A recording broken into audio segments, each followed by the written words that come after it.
Kepala Densus 88 Anti Teror Polri, Irjen Martinus Hukom mengatakan pihaknya akan menerapkan pendekatan hukum berkelanjutan terhadap kelompok kriminal bersenjata atau KKB di Papua.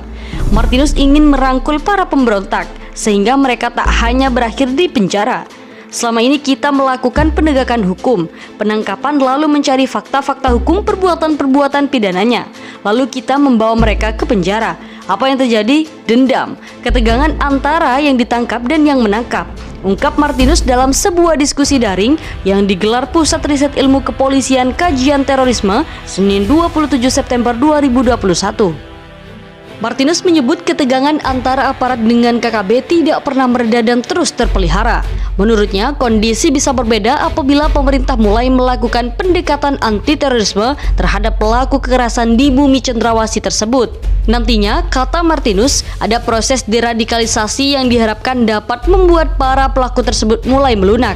Saya menginginkan orang-orang yang ditangkap ini kemudian kita dekati dengan segala pendekatan-pendekatan psikologi, pendekatan budaya, pendekatan sosial, dan pendekatan kesejahteraan.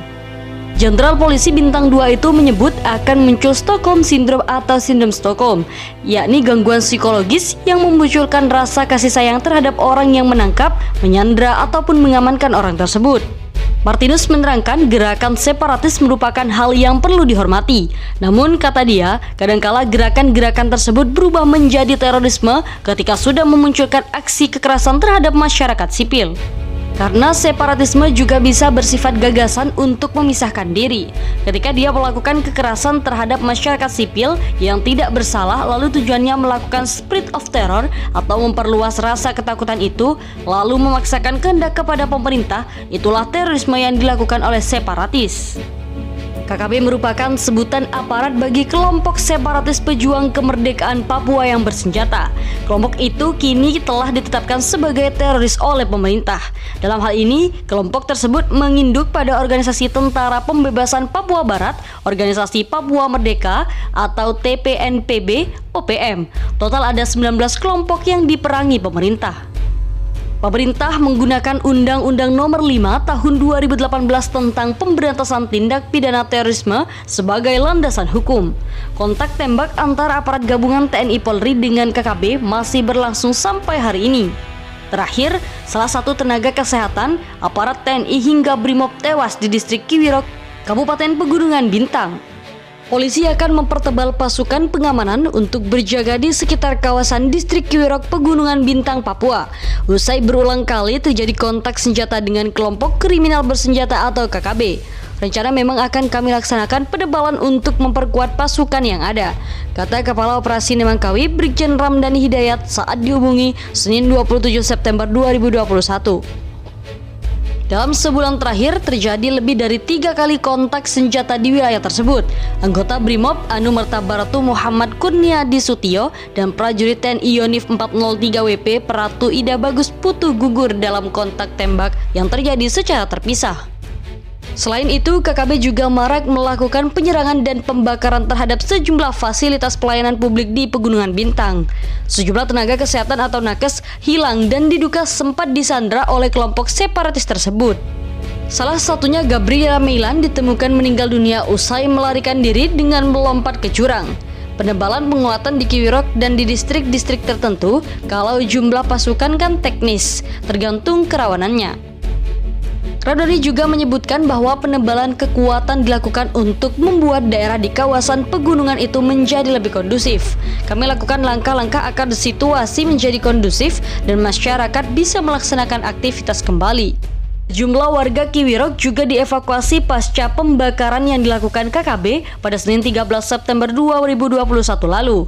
TPNPB OPM sebagai organisasi induk separatis bersenjata menyatakan bertanggung jawab atas penyerangan itu. KKB mengklaim aksi itu dilakukan sebagai bentuk perlawanan agar dapat memisahkan diri dari Indonesia. OPM menyatakan siap jika perbuatannya dibawa ke hukum internasional. Komisi Nasional Hak Asasi Manusia atau Komnas HAM pun buka suara atas insiden itu. Ketua Komnas HAM Ahmad Taufan Damanik juga menyatakan peristiwa penyerangan terhadap masyarakat sipil itu merupakan pelanggaran terhadap perjanjian internasional. Taufan menyampaikan tim Komnas HAM telah terjun ke lokasi tak lama setelah kejadian. Komnas HAM juga telah menemui para tenaga kesehatan yang menjadi korban dalam pertempuran di Kiwirok. Kita menemukan beberapa masalah yang sangat serius, ada dugaan pelanggaran terhadap hukum internasional. Dalam hal ini soal Konvensi Jenewa. Dalam konvensi itu tidak boleh ada serangan petugas sipil, khususnya petugas medis, ucap Taufan dalam video di kanal YouTube Humas Komnas HAM Republik Indonesia, Sabtu 25 September 2021. Kontak senjata antara kelompok kriminal bersenjata atau KKB dengan aparat TNI Polri yang terjadi di distrik Kiwirok, Pegunungan Bintang, Papua pada Minggu 26 September 2021. Dalam insiden ini, seorang anggota Korps Brigade Mobil atau Brimob, Kepala 2 bernama Barada Muhammad Kurniadi meninggal dunia akibat terkena tembakan. Belum diketahui secara rinci mengenai kronologi ataupun pemicu kontak senjata itu kembali pecah di Bumi Cendrawasih. Namun demikian, eskalasi kontak tembak di distrik Kiwirok memang dalam beberapa waktu terakhir meningkat. Ramdhani juga mengatakan bahwa jenazah Kurniadi langsung dapat dievakuasi dan dibawa ke Rumah Sakit Bayangkara Polri pasca gugur dalam kontak senjata. Nantinya jenazah dipulangkan ke keluarga. Sebelumnya, Satgas Nemangkawi yang merupakan operasi gabungan TNI Polri telah mengevakuasi sejumlah warga pasca serangan KKB di Kiwirok dalam waktu beberapa terakhir. Evakuasi dilakukan Sabtu 25 September 2021 dan dibagi dalam 2 kloter terbang, yakni terdiri dari 11 warga yang terdiri dari 3 anak-anak dan 8 warga dewasa. Sementara kloter kedua terdiri dari 6 warga laki-laki, pengungsi dibawa ke Polres Pegunungan Bintang atau Oksibil. Setibanya di tempat pengungsian, warga langsung diantar ke Polres Pegunungan Bintang untuk dilaksanakan pemeriksaan kesehatan. Warga juga mendapatkan bantuan kesehatan, bahan makanan, dan juga trauma healing. Eskalasi kontak tembak di Kiwirok sempat memuncak dalam beberapa hari terakhir.